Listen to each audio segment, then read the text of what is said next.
4_0. Tomorrow is the day of reckoning. Those were the last words Shah Mis said to me before this strange day began. At that moment, I had no idea what those words truly meant.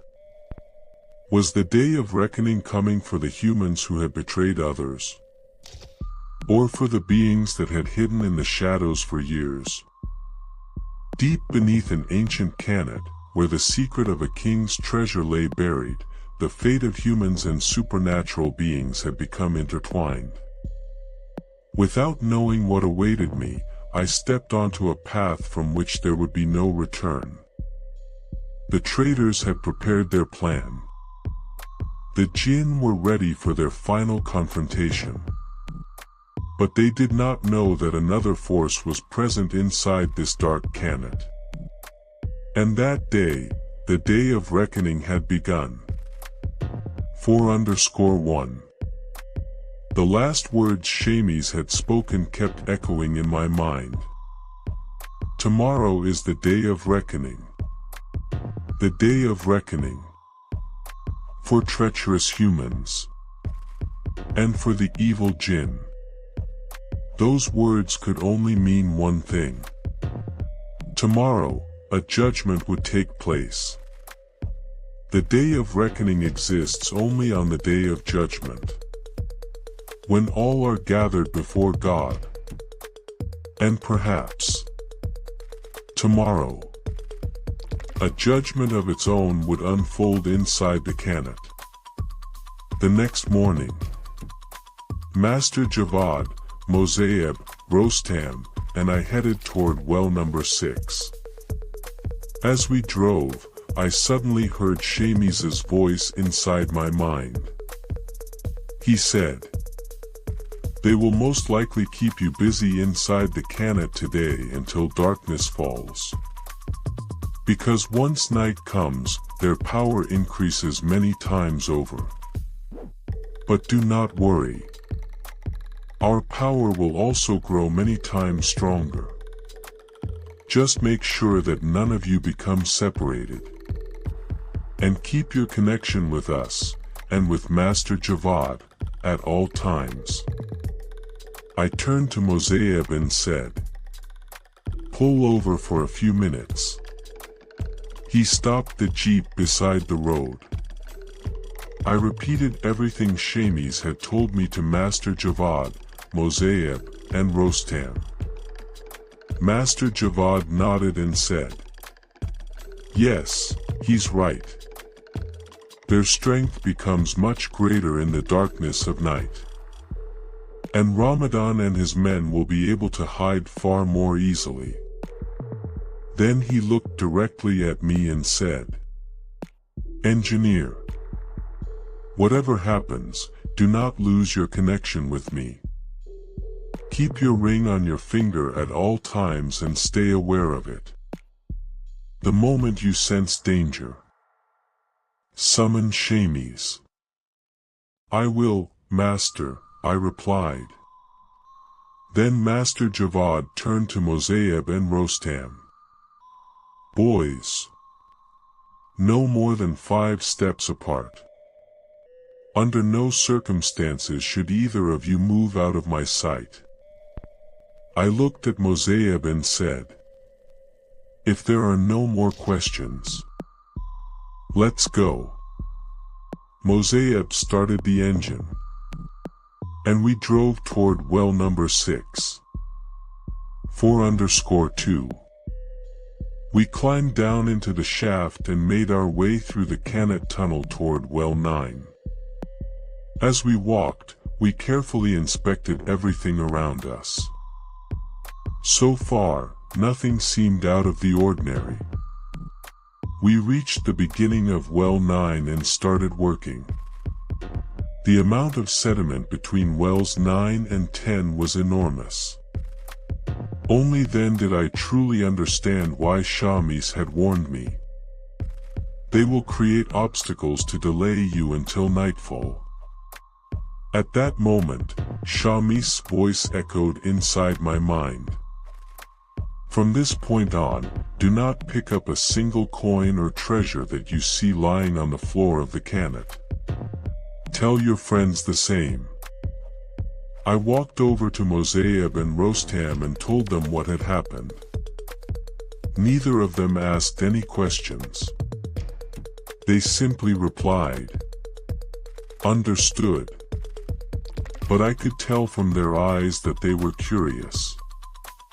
To be honest, I was just as curious myself. Once again, Shah Mis spoke inside my mind. The objects scattered across the ground are no longer there merely to tempt you. From this point onward, every one of them carries dark enchantments and infernal magic. Their purpose is to place you under a spell, so that, without resistance, you will walk willingly toward your own place of sacrifice. I called the others over again and explained everything in detail. I wanted to make sure there was no doubt left in their minds. Because down there, the first mistake would also be the last. And the price for that mistake would be our lives. The work had become much harder. The floor of the Qanat was buried beneath thick layers of sediment, and clearing the passage between wells 9 and 10 took us a very long time. Throughout the entire journey, I kept a close eye on Mosayyeb and Rostam to make sure nothing happened to them. Several times I noticed Mosayyeb come across strange objects, and Rostam found several others as well. But neither of them even looked at them twice. At last, we reached well 10. Silently, I spoke to Master Javad in my mind.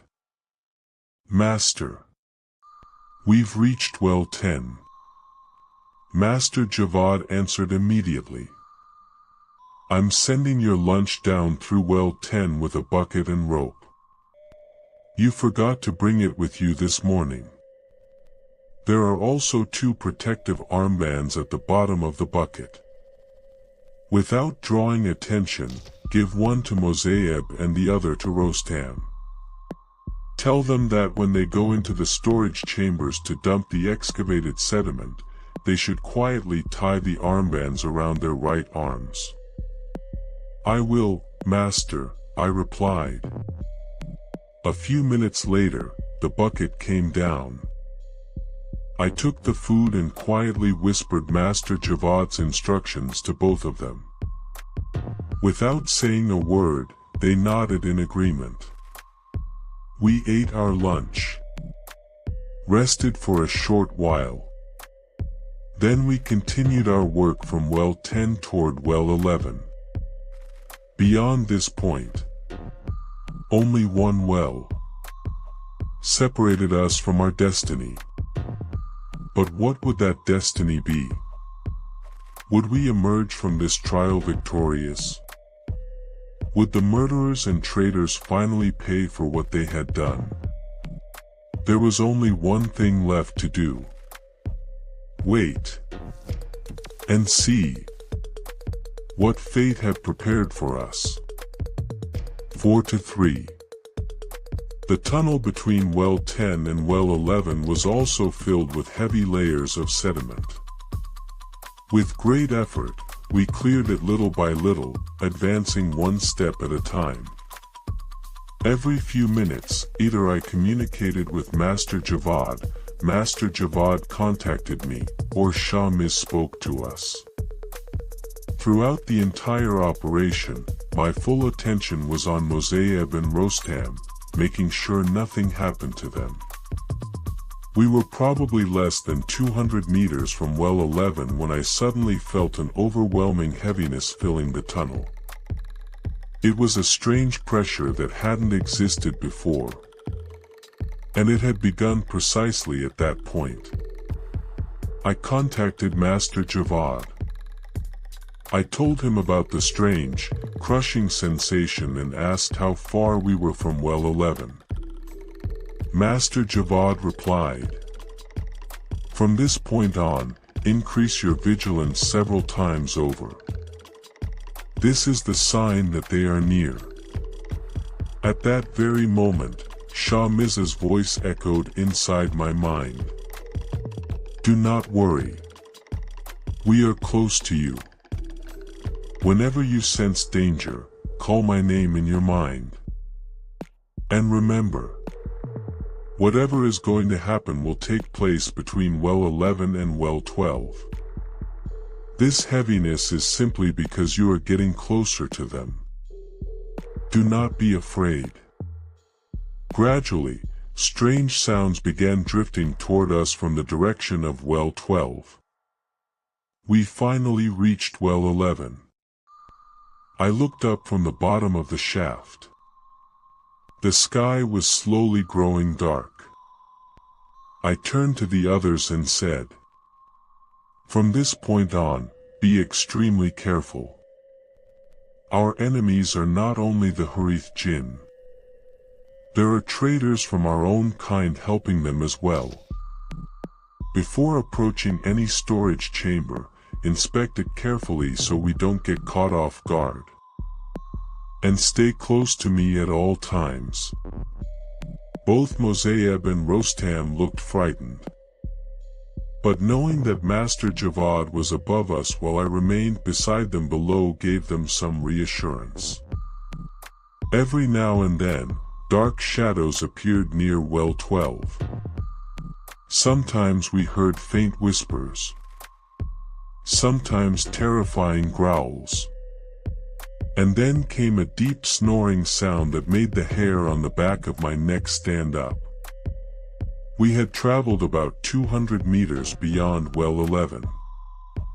A few steps ahead of us stood two storage chambers directly facing one another. I thought I saw a shadow standing in front of one of them.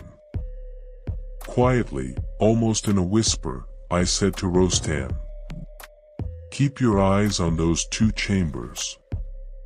Tell Mosayyeb quietly. Mosayyeb moved beside Rostam. Rostam leaned over and whispered my warning into his ear. Rostam's expression immediately changed.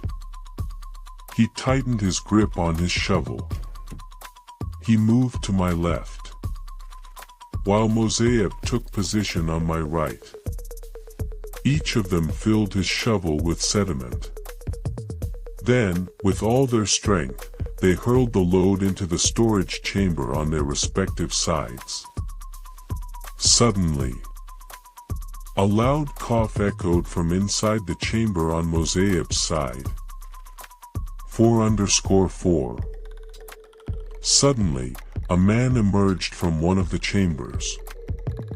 Mosayyeb swung his shovel into the man's knee. As the man bent forward in pain, Mosayyeb slammed the flat side of the shovel hard across his back. At that exact moment, another man rushed out of the chamber on Rostam's side and charged toward him. Rostam had been caught completely off guard. He froze where he stood. My eyes immediately locked onto the attacker's hand. There was a knife. He pulled it back, ready to drive it into Rostam's stomach. But before he could strike, Mosayyeb's shovel crashed down onto his arm. Mosayyeb was a quick and highly skilled man. Many of my co-workers had often told me that he was exceptionally talented with a stick or shovel in close combat. I shouted at Rostam, "What are you waiting for? Hit him." Rostam reacted instantly and struck the attacker hard across the back with his shovel. Without wasting a second, Mosayyeb pulled a rope from his bag. Using the attacker's own knife, he cut off a length of it.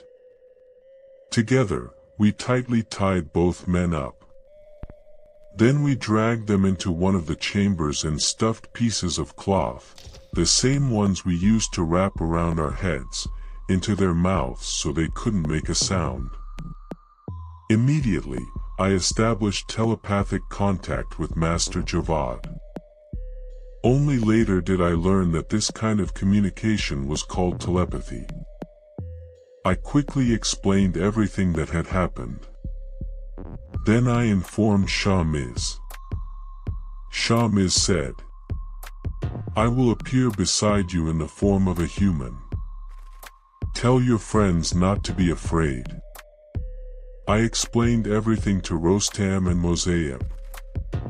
Even though they already knew about Shah Mis, when he appeared before us, I could clearly see fear in both of their faces. I said, "Don't be afraid. He is one of our allies from the unseen world. You have nothing to worry about." Together, we continued toward Well 12.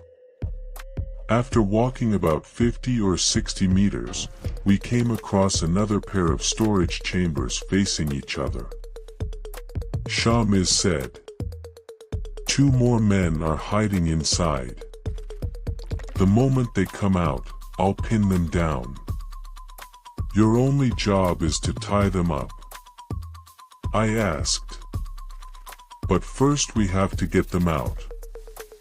He smiled and replied, "Don't worry.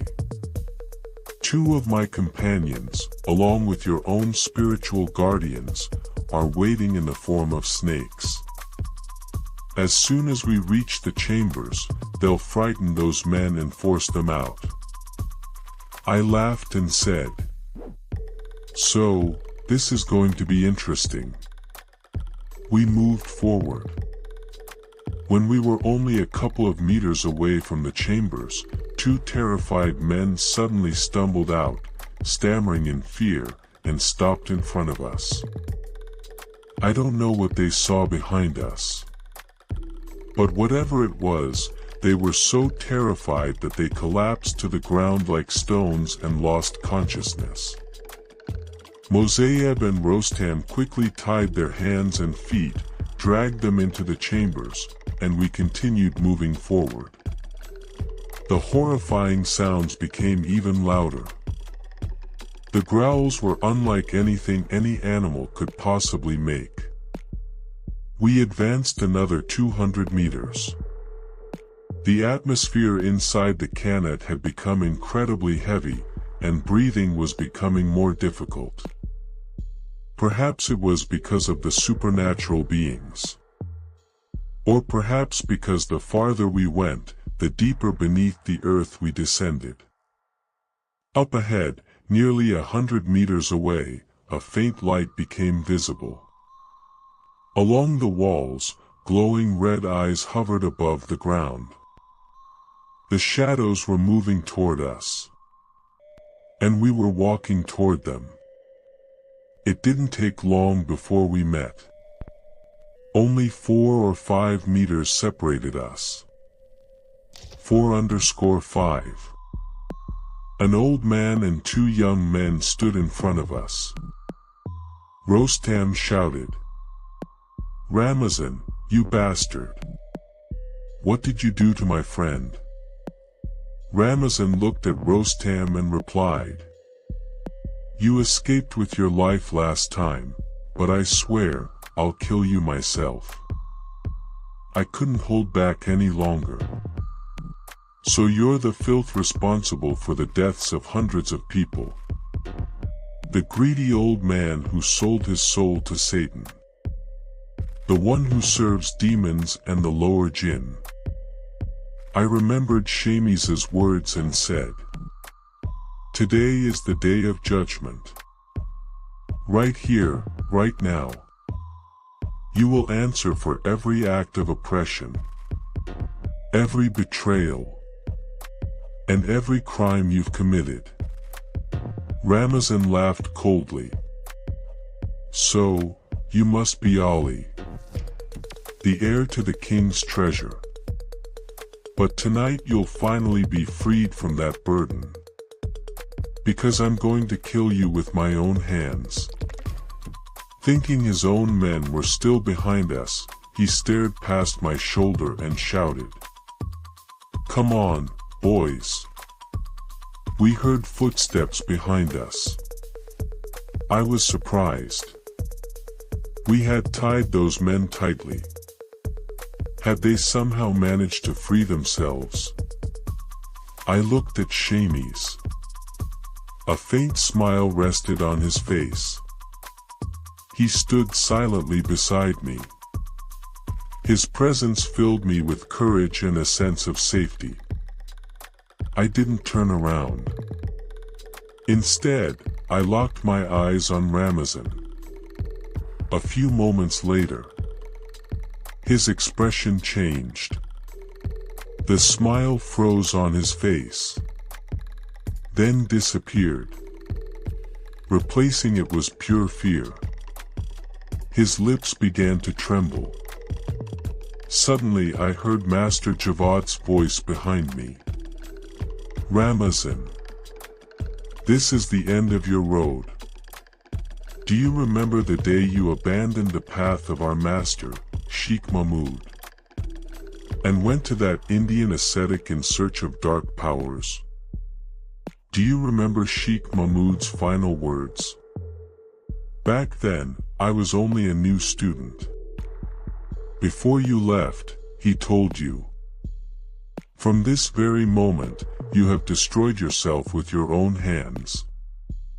Then he said, "One day, the very Javad who knows nothing of the unseen today will become one of the greatest masters of the light.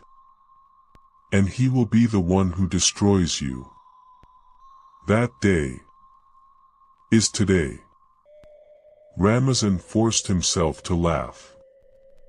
"So, you're Javad, Sheikh Mahmud's favorite student. Now tell me, how exactly are you planning to finish me?" At that very moment, a powerful voice echoed through the walls of the Qanat. "He only gives the order. We carry it out." Ramazan stepped backward. Fear had completely taken hold of him. Then another terrifying roar thundered from the direction of Well 12. "Who dares threaten my guest? Inside my own domain?" A few moments later, the creature with camel-like legs and the head of a pig stepped into view. Shah Mis only smiled quietly. Suddenly, a terrifying roar shook the entire Qanat. The sound came from behind me. When I turned around, I saw countless servants and spiritual guardians standing behind Master Javad. Then I looked ahead. This time I realized that behind the monstrous guardian, dozens of horrifying creatures had gathered as well. I looked at Shah Mis. Silently, in my mind, I said, "It's time." Shah Mis nodded. He stepped in front of me and the rest of our group. Then, he began to transform. His human appearance slowly vanished, becoming a gigantic and terrifying warrior, clad in shining armor, with a sword hanging at his waist. 4_6. Then, with a roar so powerful that it shook the walls of the Qanat, he shouted, "For years, I've been waiting for our final confrontation.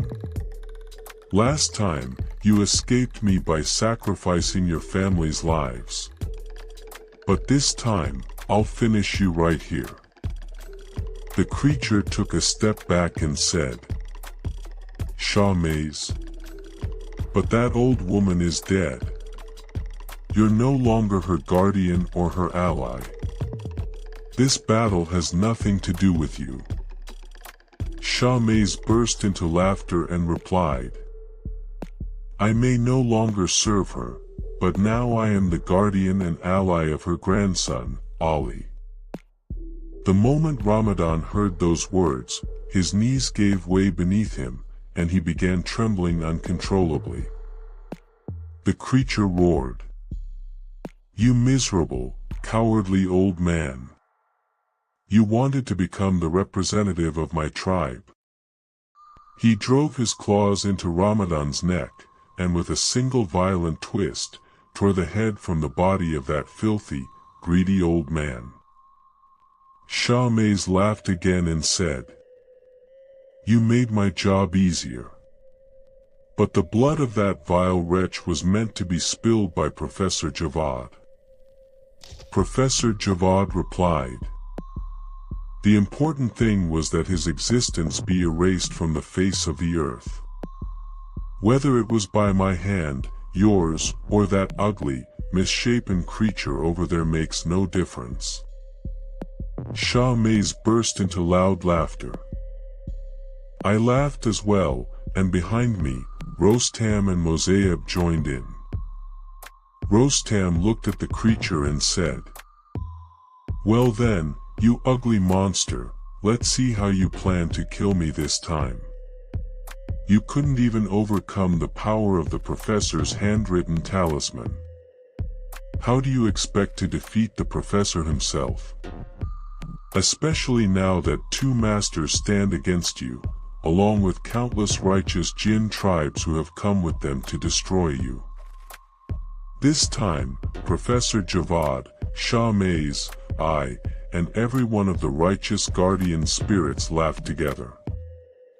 The vile creature became so furious that its entire body glowed like molten fire, and thick smoke poured from its nostrils. Then, without warning, everything around us changed.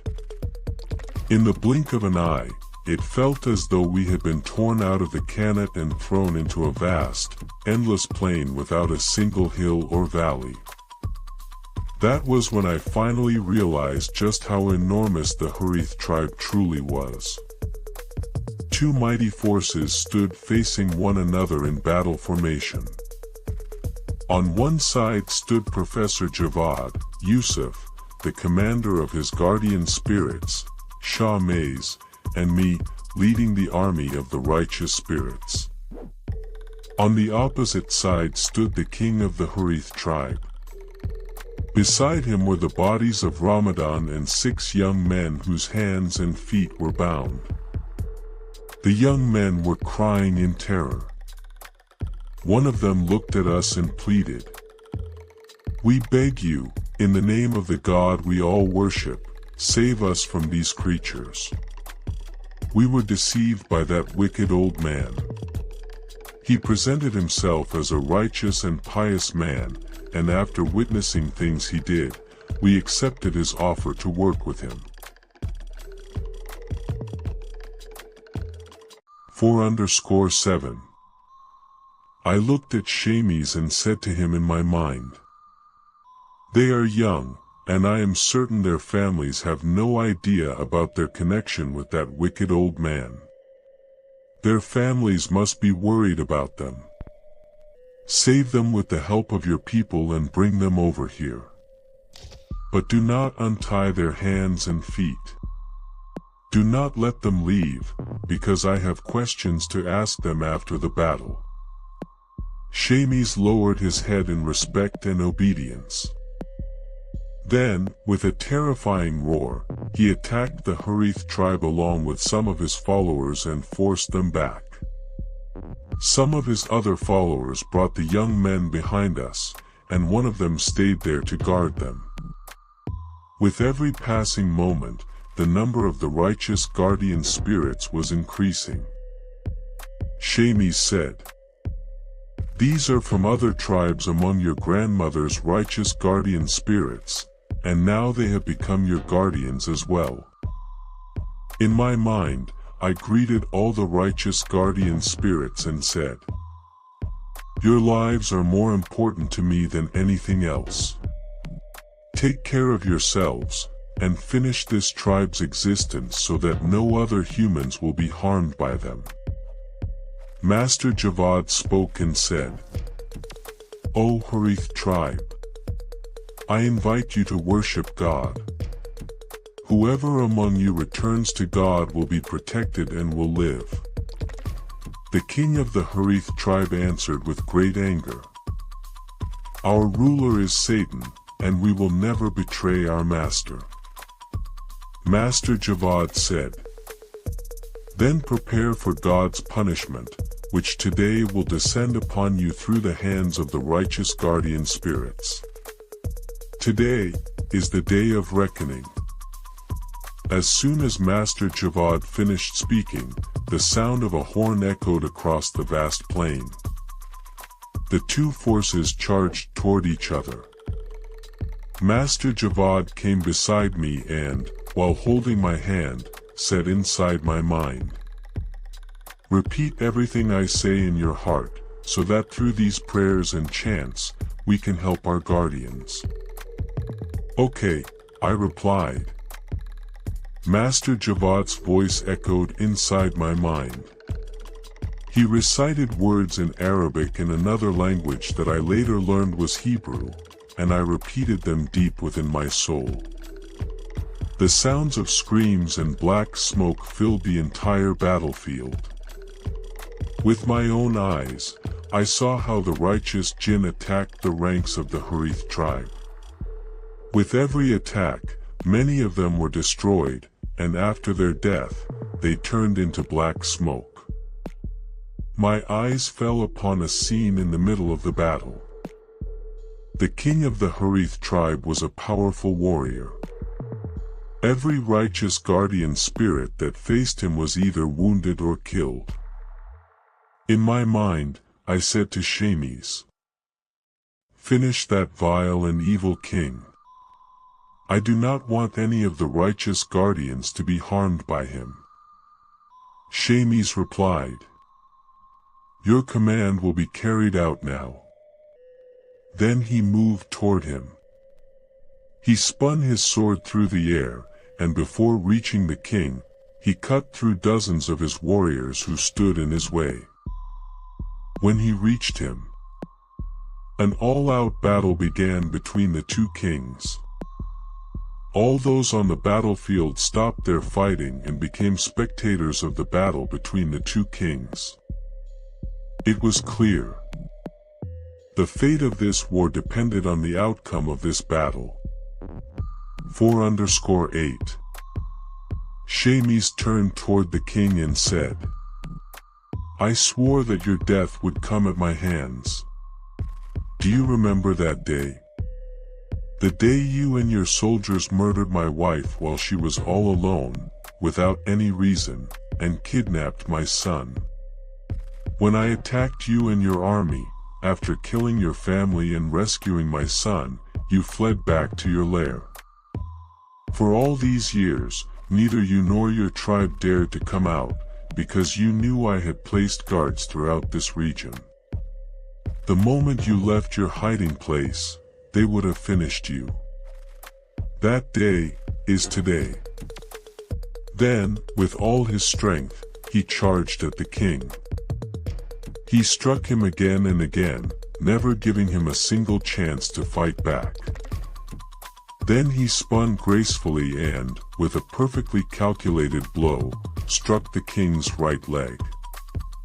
The creature dropped to one knee.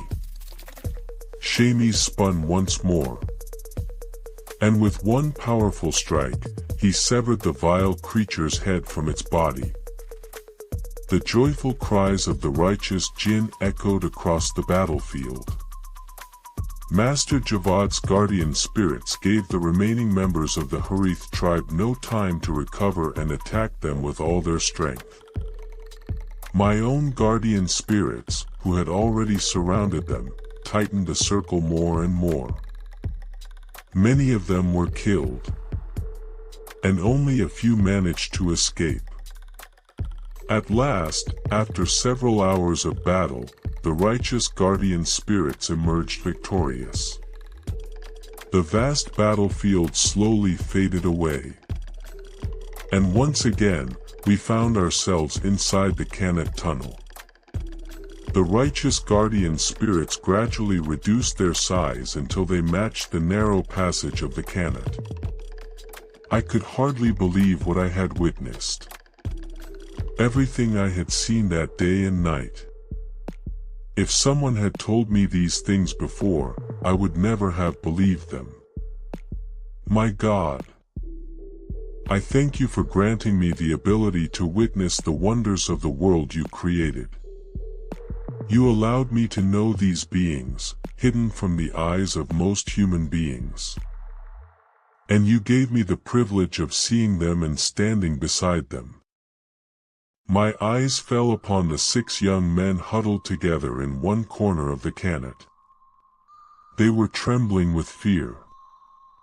I walked over to them and said, "One of you, tell me why and how you became acquainted with that vile old man, who has now received the punishment for his evil deeds, and why you chose to join him."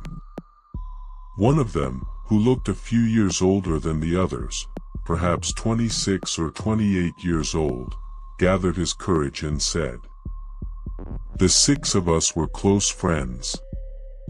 Most evenings, we met at the local tea house to smoke hookah together. About 10 days ago, that old man was sitting alone behind one of the tables, smoking a hookah and drinking tea. We sat down at his table. He began talking to us. First, he called me by my name, even though he had never met me before. Then he said the names of every one of my friends. We were all shocked, because none of us knew him. Then he started telling us about our lives, the names of our family members, and many other things. Things that even the 6 of us, despite being the closest of friends, didn't know about one another. After that, he introduced himself as a great master of the occult sciences. To convince us, he performed several extraordinary feats. For example, he made a teacup and its saucer remain suspended in the air without touching them. Then, without laying a finger on me, he caused everything inside my pockets to appear on the table. We trusted him. And little by little, we became his followers. For -9. He kept coming to the tea house on the nights that followed, and we would gather around him. Each of us would ask him for something. And by the next day, that wish would come true. One of our friends had recently gotten married, but he and his wife had run into serious problems. She had left after a bitter argument and had been staying at her parents' house for several weeks. The old man asked for his wife's name and her mother's name. A few minutes later, he said, "Tonight, your wife will return home with her parents. That friend of ours is here with us now. Let him tell you what happened himself." Another young man cleared his throat. His voice trembled as he began to speak. "It's true. That night, after leaving the tea house, I went home and saw that the lights were on. I could hear voices coming from the living room. I walked toward it. I couldn't believe my eyes. My wife and her parents were sitting there, waiting for me. Only a few days earlier, we had had a terrible argument. But that night, they spoke to me kindly and warmly.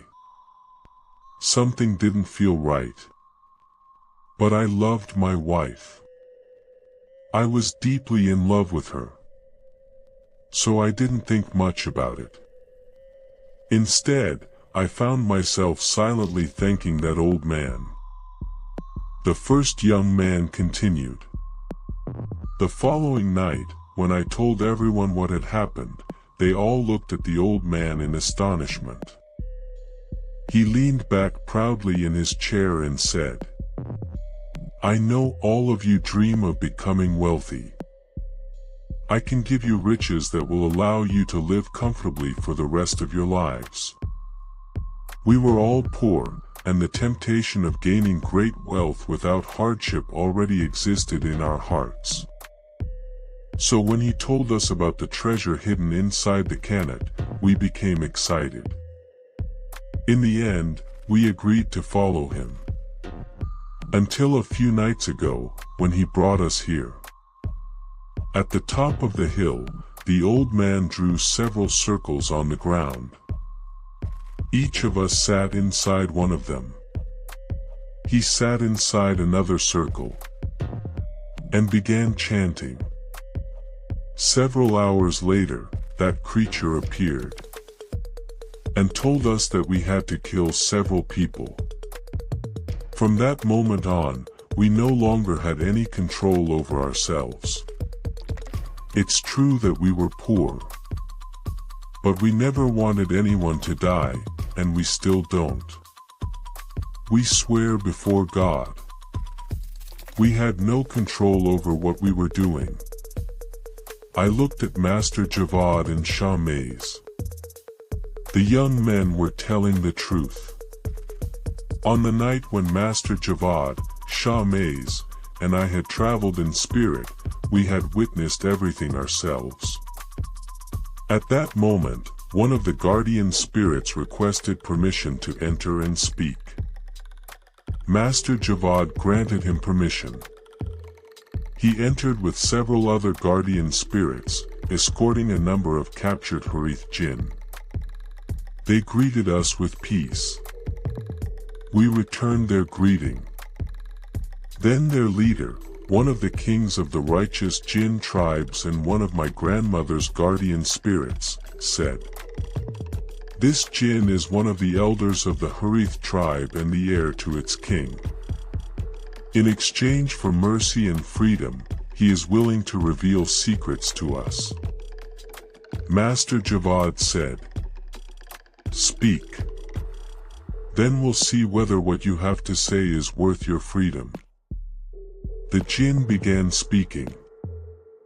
"First, I must tell you about these 6 young men. The old man had made an agreement with the king of the Harith tribe that after the heir and his companions were killed, these 6 young men would also be presented to the king as sacrificial offerings." The young men stared in shock. Every one of them began cursing that wicked old man. I turned to them and said, "We rescued you from that vile old man and from these creatures. But we must erase part of your memories, so that you will no longer remember tonight, that old man, or the Qanat. Then we will take you near the tea house and leave you there." None of the 6 young men objected. All of them accepted. I looked at Shah Mis. Without a single word, he understood exactly what I meant. In an instant, he, the 6 young men, and several guardian spirits vanished. I knew they had gone to take the young men back. We waited several minutes for them to return. During that time, I kept thinking about the words that had come out of my mouth. Words whose source even I did not know. At that moment, Master Javad's voice echoed inside my mind. "Today, you did exactly what a true master of the hidden sciences would have done. Do not ask yourself where those words came from. Because some things run in a person's blood. A person is born with them." 4_10. A few minutes later, Shah Mis and his guardian spirits returned. Shah Mis greeted us with peace and said, "We have carried out everything you instructed." After erasing part of the memories of those 6 young men, we left them near the tea house. I thanked him and said, "Now, let's hear the rest of what this creature has to say." The creature continued. We hate humans, and every human who entered the Qanat was punished. But punishment does not always mean death. We feed on human fear. If we kill someone, we can feed on that person's fear only once, at the moment of death. But if we capture them alive, we can frighten them day after day and feed on their fear every single day. Since we could not leave the Qanat, we had to create a permanent source of food for ourselves inside it. That is why we built prisons for them. Ramazan was only one of the dark masters who brought us sacrifices. There are many others like him who, every year, deceive people with promises of hidden treasure. In exchange for a small amount of gold, they offer those people to us as gifts and sacrifices. We pretend, in front of those masters, that we kill the victims. But in truth, we do not kill them. We even preserve their sanity, because fear comes from a sound mind. A sane person fears danger. A madman does not.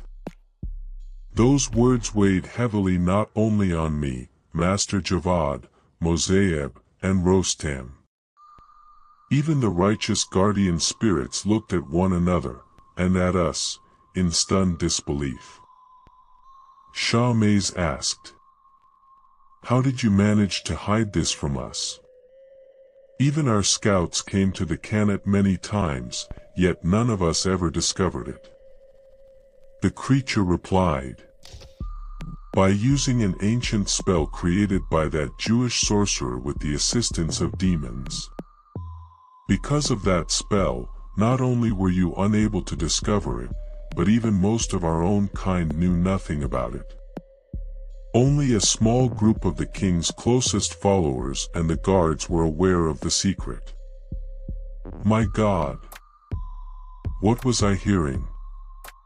Did that mean that for nearly 2,500 years, they had kept human beings alive inside those dungeons until the day they died, feeding on their fear all that time? This time, Rostam roared with rage. "What did you do to my friend, my brother, Mortiza?" He charged toward the creature. Shah Mis restrained him and said, "Be patient. Everything will become clear." Then he turned to the creature and said, "Take us there." The creature asked, "If I take you there, will you set me free?" Master Javad replied, "If you believe in God and turn away from your old path, I will not only forgive you, but I will also forgive every member of your tribe who chooses to return to God with you. We will allow the God-fearing Harith Jinn to once again become guardians of the hidden treasures. But this time as righteous servants of God, under the command of Shah Mis." The creature fell silent for a moment before saying, "But if I accept, the demons will destroy us." Shah Mis answered, "We will protect you. We will not allow any demon to come near you." The creature accepted the invitation and placed its faith in God. At that very moment, I witnessed, with the eyes of my heart, the true power of faith. Slowly, the creature's horrifying appearance began to fade away, until it took on a form resembling the righteous guardian spirits. That was when I understood. Whenever a heart is illuminated by the light of divine knowledge, the radiance of that light becomes visible upon the face as well. 4_11. Suddenly, once again, I found myself speaking without even realizing it. From this moment on, are you willing to fight for God and in His path, and give your life for Him if necessary? With a cheerful expression, he replied, "From this moment on, everything I have is devoted to the one true God, and I am ready to sacrifice my life in his path."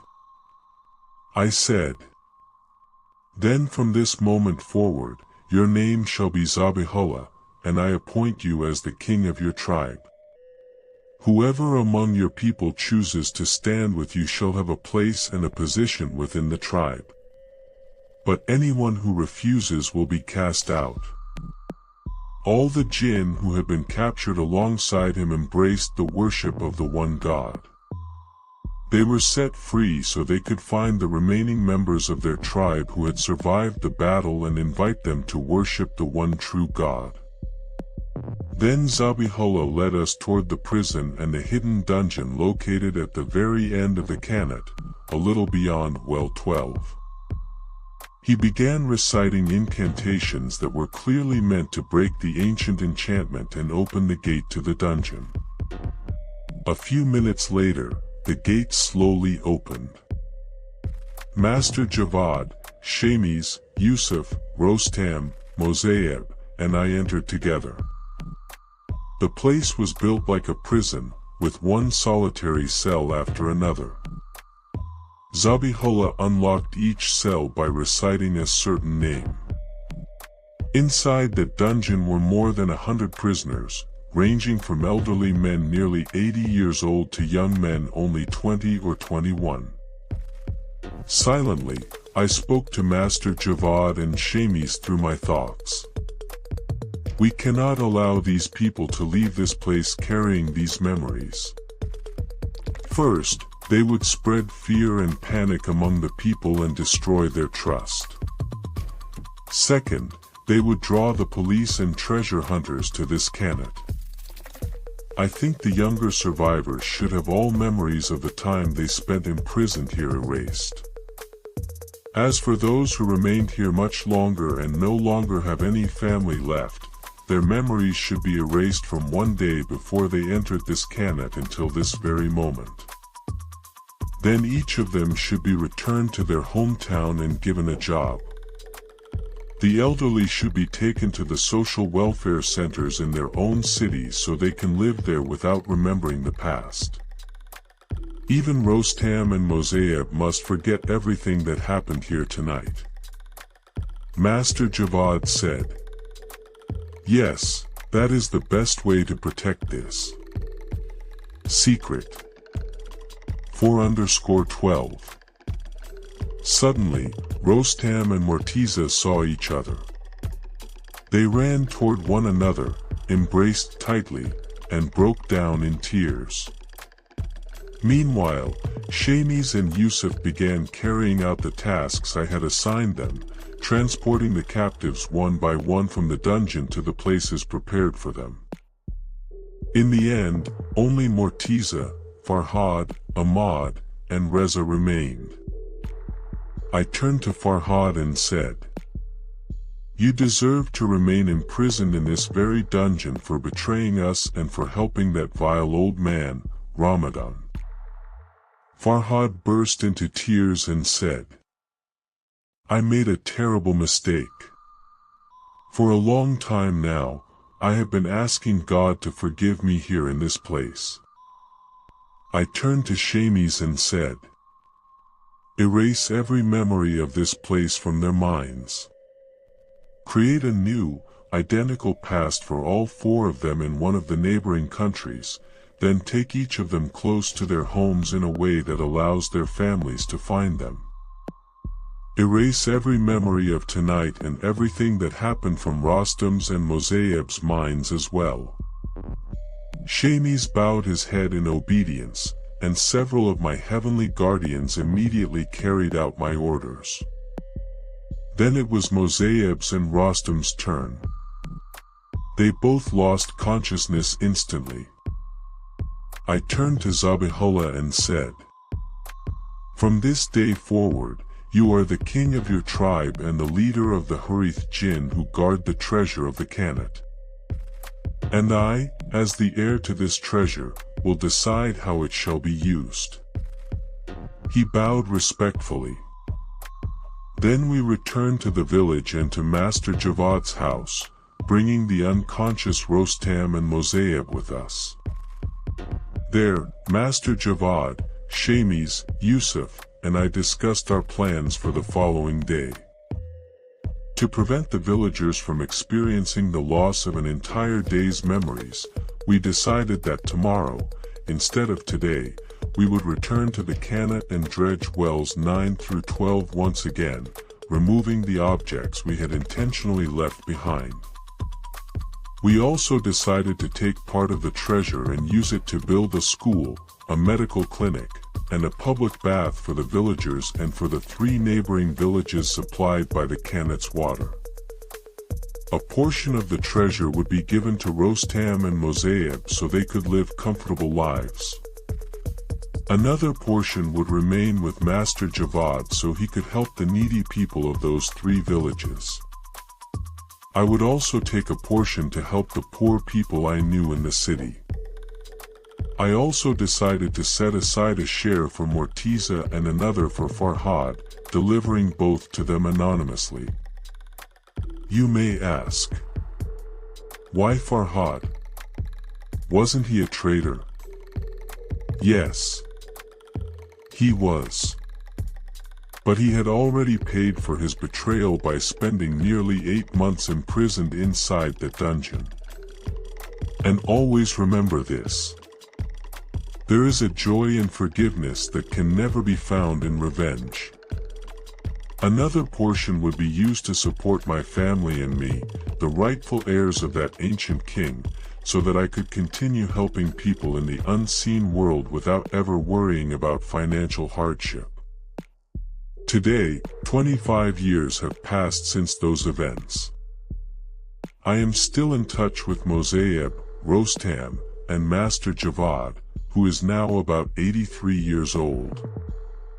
Every few months, I return to that village and visit the Qanat. Even now, only Master Javad and I can still see the fortress standing on top of the hill. A great part of the treasure still remains hidden within the Qanat. And Zabihullah, who has since become one of my heavenly guardians, continues to watch over that treasure. Dear friends, this is where the story of the Harith Jinn and the Qanat Treasure comes to an end. Thank you for joining us on this unforgettable journey. Your thoughts, interpretations, and comments mean a great deal to us and help us make every new story even better. Until we meet again, with another tale, between the noise of the day and the silence and darkness of the night, may the light always guide your path. Have a peaceful night. Leave the whispers to us, because every ending is the beginning of another story. Good night.